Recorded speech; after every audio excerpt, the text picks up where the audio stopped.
श्री जयमल जी बड़े महान भक्त हुए हैं श्री राधा वल्लभ लाल जी के। जयमल जी जब सेवा में जाते तो कभी कभी कोई राजकाज का विशेष कार्य आने पर उनके मंत्री उनको सूचना देते तो उनको पसंद नहीं आता। हमारी सेवा में कोई विघ्न पहुंचावे नहीं। राजा थे पर ऐसी भजन की निष्ठा, उन्होंने नियम लागू कर दिया।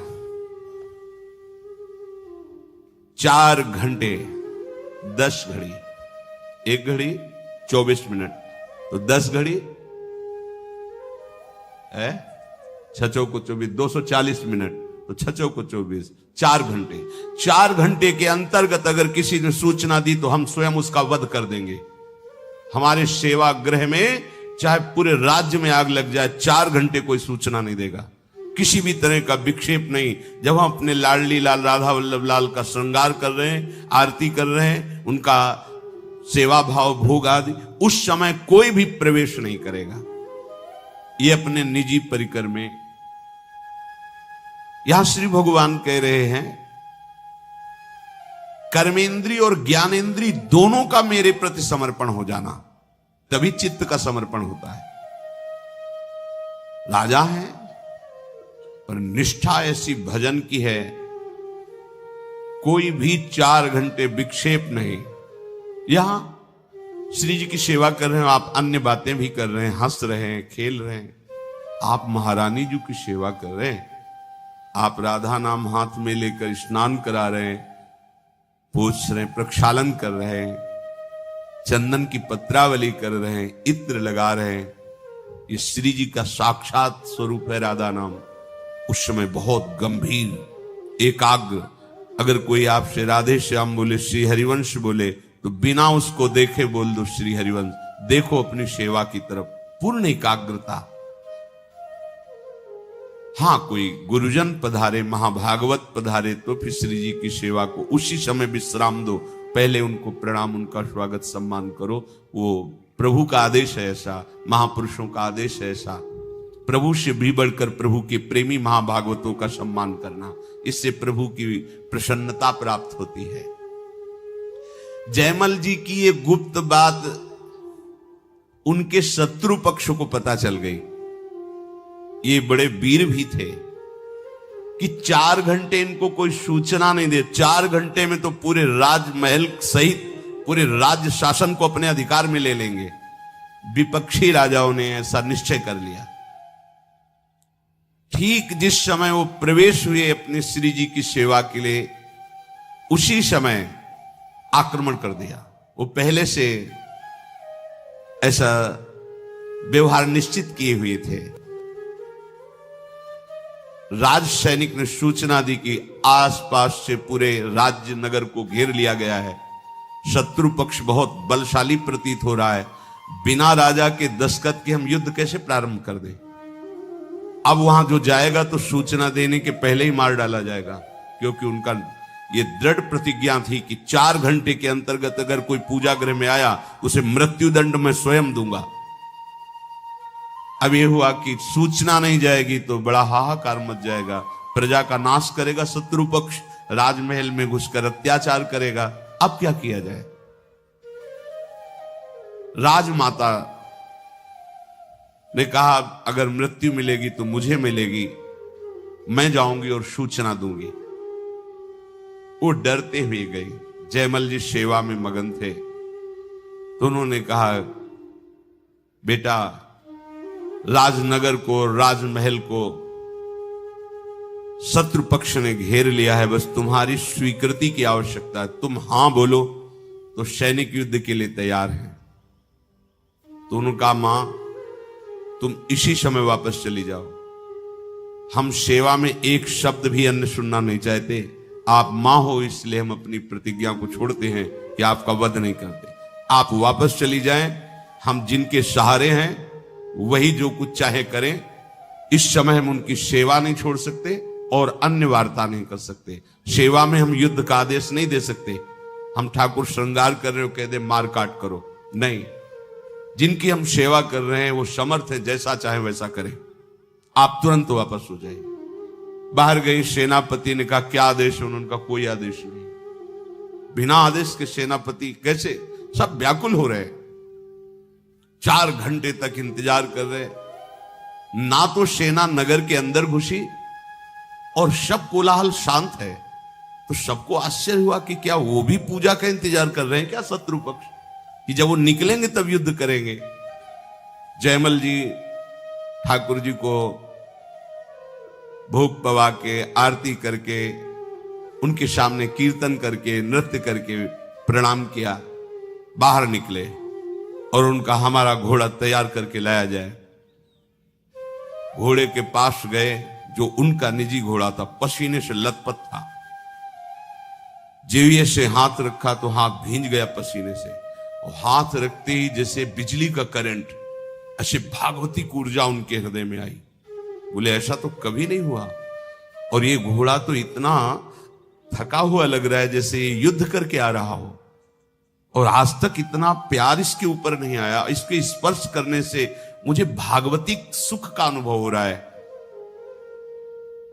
घोड़े को लिया, बाहर गए, जितने सैनिक थे सब मूर्छित पड़े थे।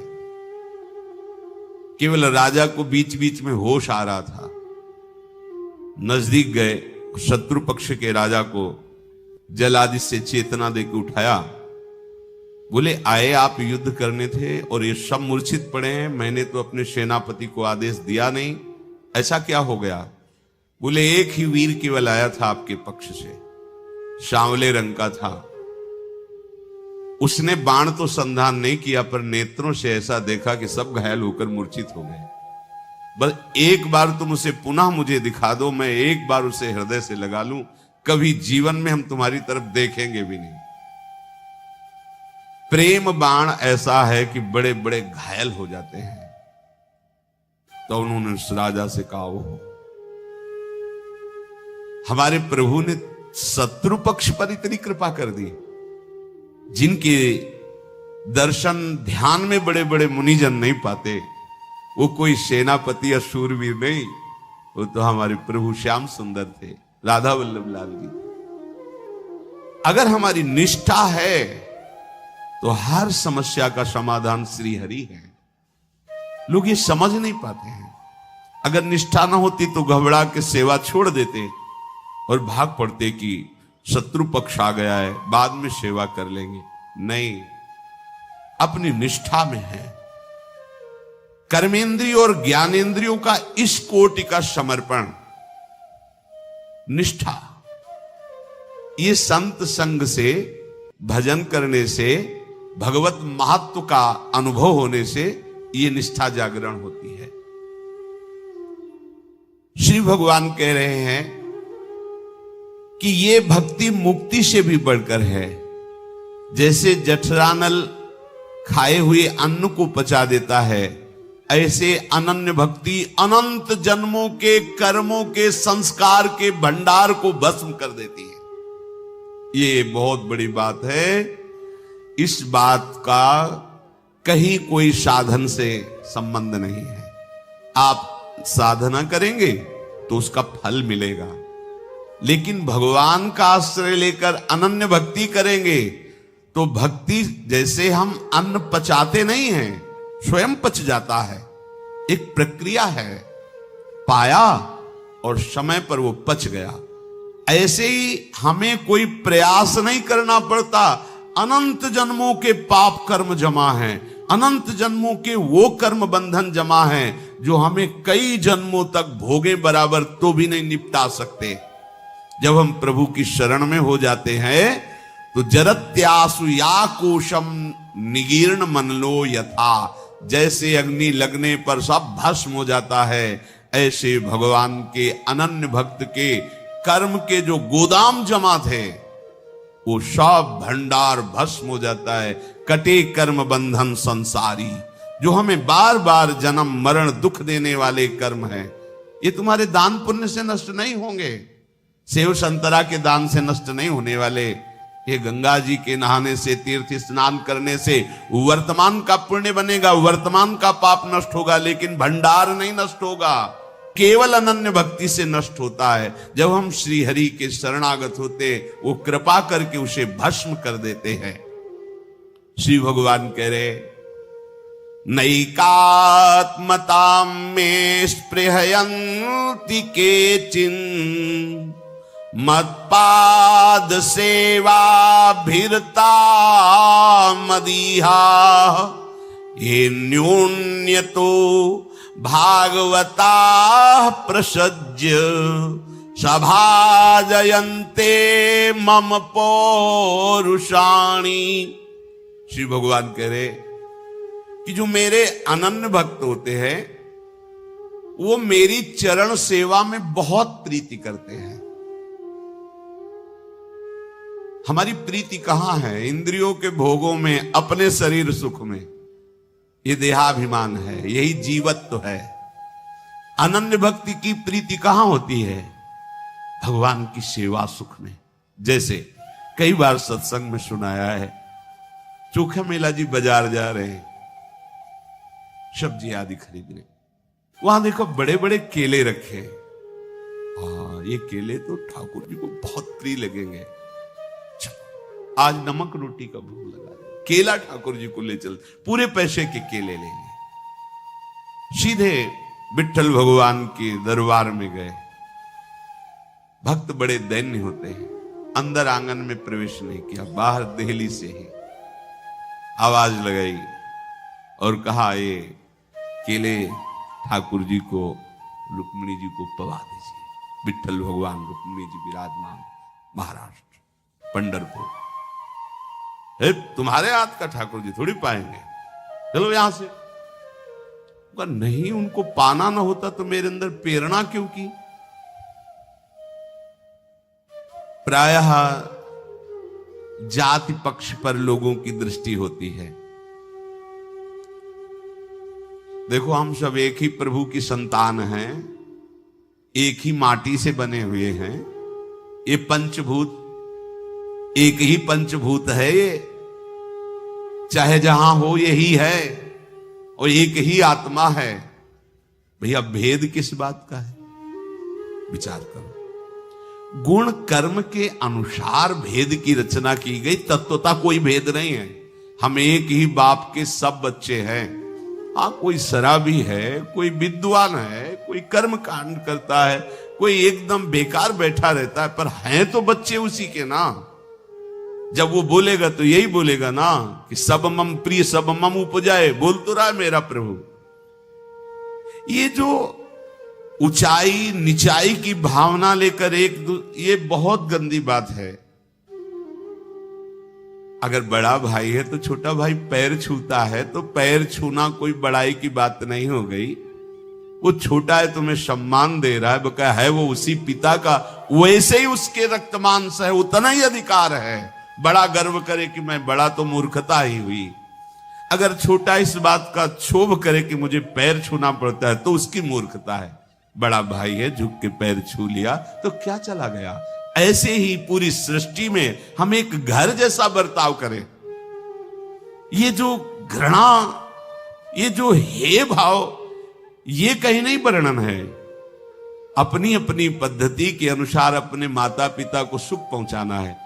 एक भाई किसानी करता है, एक भाई नौकरी करता है, एक भाई व्यापार करता है, लेकिन सब अपने माता पिता के सुख को सोचते हैं। ऐसे ही हमारे माता पिता प्रभु हैं। हम सब भाई भाई हैं, हम सब एक ही पिता की संतान हैं। ऐसा निकृष्ट भाव, किसी का अपमान कर देना जाति पक्ष को लेकर के या और नीच भाव लेकर, ये बिल्कुल अज्ञान है। ऐसा नहीं, किसी का अपमान अनादर करना ऐसा नहीं। स्वयं भगवान लीला करके बताते हैं। राजसू यज्ञ में सब ब्रह्म ऋषियों के बीच में निश्चित किया गया कि अग्र पूजा का अधिकारी कौन है। तो सबने कहा इसमें प्रश्न करने की क्या जरूरत है, जहां भगवान श्री कृष्ण विराजमान है वो अग्र पूजा किसकी हो सकती है। तो भगवान श्री कृष्ण की सबसे पहले पूजा प्रारंभ हुई, अग्र पूजा, और उन्हीं भगवान ने सब राजाओं के चरण धोए। ये देखो क्या करके दिखाया। कहां कहां के राजा थे, अलग अलग प्रांतों के, अलग अलग, सबके चरण भगवान ने। अग्र पूजा किसकी हुई? भगवान की। सोचो, अगर तुम्हारी सभा में सबसे बढ़ करके पूजा हो तो तुम्हें हाथ जोड़ने में भी संकोच होने लगेगा, क्योंकि सबसे बड़े। लेकिन भगवान ने सब राजाओं के पैर धोए। इसका महत्व क्या है? इस लीला का महत्व क्या है? हाँ, उनकी भावना उनकी, पर आपकी भावना क्या होनी चाहिए? सबको प्यार देना, सबको सम्मान देना। ये जो समाज में कोलाहल वैर का बनता है ना, लड़ाई झगड़ा का बनता है ना, ये अज्ञान के कारण बनता है। चोखा मेला जी ने कहा, ये केले अगर इनको पाने नहीं थे तो हमें प्रेरणा क्यों की? इन्होंने ही तो हृदय में कहा कि ये केले मेरे को लाओ। अरे चल, बात बना रहा है, बड़ा भगत बनता है, हटाओ इसको। बाहर कर दिया। गए, दरवाजा बंद करके घर का रोने लगे। प्रभु, मुझे पक्का विश्वास है आपने ही मेरे अंदर ये चाह पैदा की थी कि ये केले मेरे को लाओ, नहीं तो हम तो लेने कुछ और गए थे। आपने क्यों चाह की? अगर आपको ऐसा करना था तो चाह क्यों की? रो रहे थे। ठीक है, आज से हम भोजन नहीं पाएंगे, हम इस शरीर को त्याग देंगे, क्योंकि ये आपकी सेवा के योग्य नहीं है ना। वो कह रहे हैं ना कि तुम जाति पक्ष को लेकर तो इस शरीर को त्याग देते, फिर मुझे वो शरीर देना जिससे मैं आपकी सेवा करूं। जे भी ठाकुर जी को शयन कराया गया, इधर ठाकुर जी आके दरवाजा खटखटा रहे। चोखा मेला जी धीरे से बोल, दरवाजा खोलिए। ऐसे अमृतमय वचन कि वो पूछ ही नहीं पाए कि तुम कौन हो। दरवाजा खोला, देखा लाड़िले ठाकुर। अरे प्रभु आप? हाँ, वो केले लाओ। वो लोग क्या जाने, हमारा बड़ा मन था केला पाने का। वो उन लोगों के सामने हमने कहा नहीं, लाओ लाओ केला। घर में बैठ करके, गोद में बैठकर ठाकुर जी केले पाए। जब 2-4 केले रह गए तो बोले, सुनो, हमारे पीताम्बर में बांध दो, रुक्मिणी जी को पाएंगे वहां। बांध ले। रुक्मिणी जी को पवाया और छिलका पूरे आंगन में फेंक दिया। वो अंदर से दरवाजा बंद कर लिया। सुबह जब प्रातःकालीन वेला पर ठाकुर दर्शन के लिए हजारों महाराष्ट्र के भक्त एकत्रित हुए, बड़े दिव्य भूमि है महाराष्ट्र, एक से एक दिग्गज भगवत भक्ति के सदैव भगवत धाम को जाने वाले, एक से एक ज्ञान शिरोमणि, योग शिरोमणि महापुरुष प्रकट हुए। अब बाहर से खोला गया, अंदर से लाख है तो कैसे खुले? आश्चर्यचकित, अंदर दरवाजा कैसे बंद हो गया? क्योंकि ठाकुर जी के सिवा कोई है नहीं। समझ गए कि ठाकुर जी नहीं बंद किया, प्रार्थना कर रहे, प्रभु खोलो दरवाजा।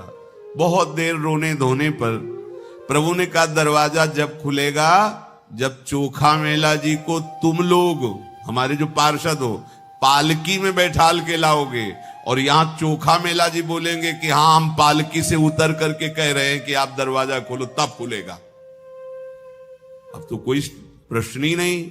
देखो भगवान कितना प्यार करते हैं अपने अनन्य भक्त को। कभी ऐसी कोई भूल ना हो जाए कि जाति पक्ष को लेकर, कर्म पक्ष को लेकर भक्त की अवहेलना कर दो। ऐसा करना महापाप है। इसमें फिर ठाकुर जी क्षमा नहीं करते। ध्यान रखना कि अरे ये तो अमुक जाति का साधु है, वैष्णव है, अरे ऐसा बोला तो तुम्हारे सारे शुभ कर्म नष्ट हो जाएंगे। साधु अवज्ञा तुरंत भवानी, कर कल्याण अखिल के हानि।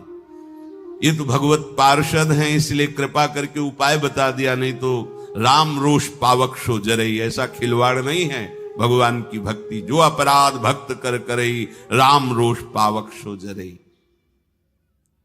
चोखा मेला जी के पास गए पालकी लेकर के। कौन? जिन्होंने धक्के लगवा के बाहर किए थे, चोखा मेला जी। पालकी, अरे बोले हम तो नीच अधम आपके। बोले अब ये सब बंद करो, पालकी में बैठो। नहीं, हजारों लोग खड़े, ठाकुर जी अंदर से दरवाजा बंद किए, खोल ही नहीं रहे। नहीं नहीं, हम पालकी में क्या, हम तो दंडवती करते हुए आएंगे।